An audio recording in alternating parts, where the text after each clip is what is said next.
Hi. Hello. Not you. Hi. Hi. These are the jerk-offs you don't enjoy.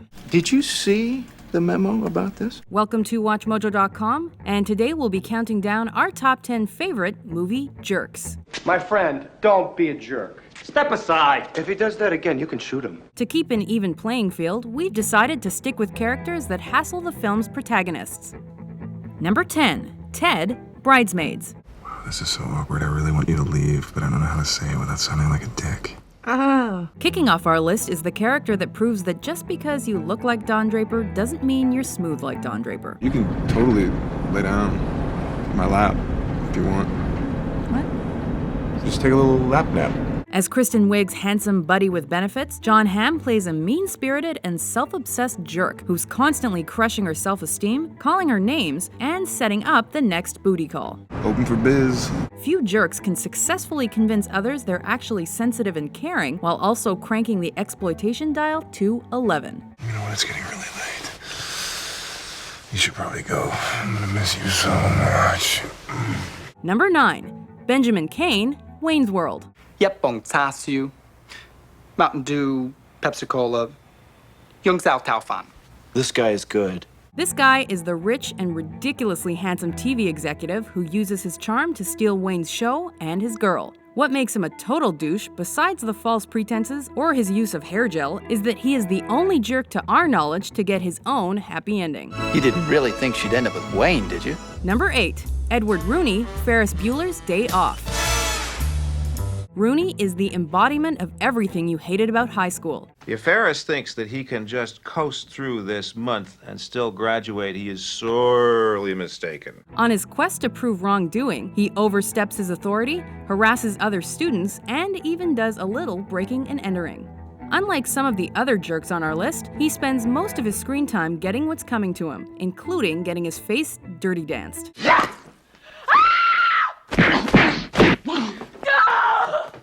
Number 7, the O'Doyle family, Billy Madison. You're out!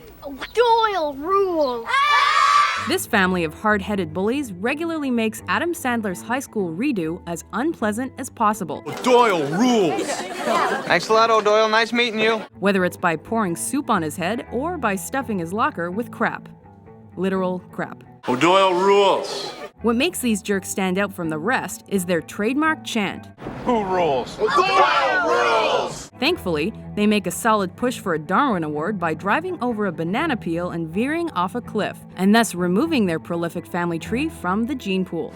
Doyle rules! Doyle rules! Number 6, Walter Peck, Ghostbusters. Excuse me, this is private property. Shut this off. Shut these all off. Thanks to a personal vendetta and a bruised ego, this small-minded EPA mouthpiece leads the charge against Bill Murray and the Ghostbusters. Everything was fine with our system until the power grid was shut off by Dickless here. They caused an explosion. Is this true? Yes, it's true. This man has no dick. In a textbook example of bureaucracy getting in the way of what makes sense, Peck's failed policies lead to a citywide, jumbo Twinkie-sized ghost storm. But don't worry, in the end, he gets hit over the head with his own mistakes.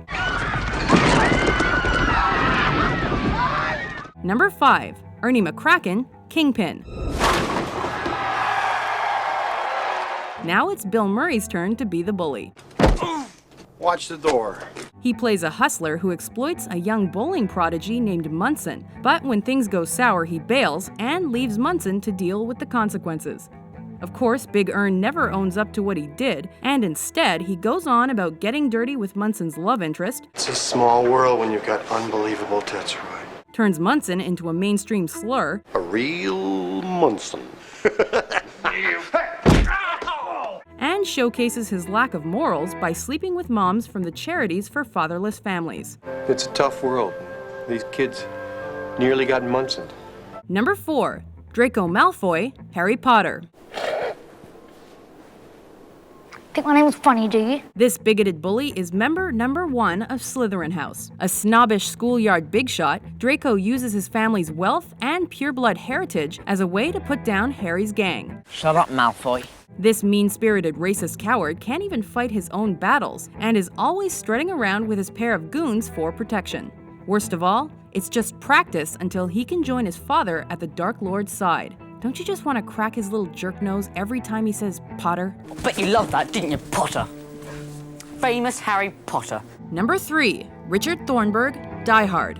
Tell me you got that. I got it. Walter Peck may have been annoying, but this guy's a real dick. This arrogant news reporter jeopardizes the safety of John McClane's family by threatening to deport their maid as a way to get into their home to interview the already terrified children. You let me in right now, or I call the INS.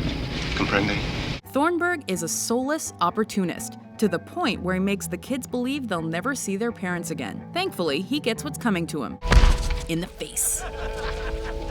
Number 2, Bill Lumbergh, Office Space. So, Peter, what's happening? It's a side-splitting parody of the stuffiness at the management level, and its star cult favorite jerk cranks the douche up to 11.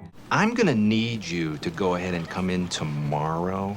He does this by making his employees do pointless work, lowering their working standards, and by making unfair requests in the most painfully non-confrontational way imaginable. Oh, and I almost forgot. I'm also gonna need you to go ahead and come in on Sunday, too, okay? Coercion aside, Bill simply gets stuck deep in your head, especially if you think he's been with your girlfriend. So just don't call me, okay? Say hello to Lumbergh for me.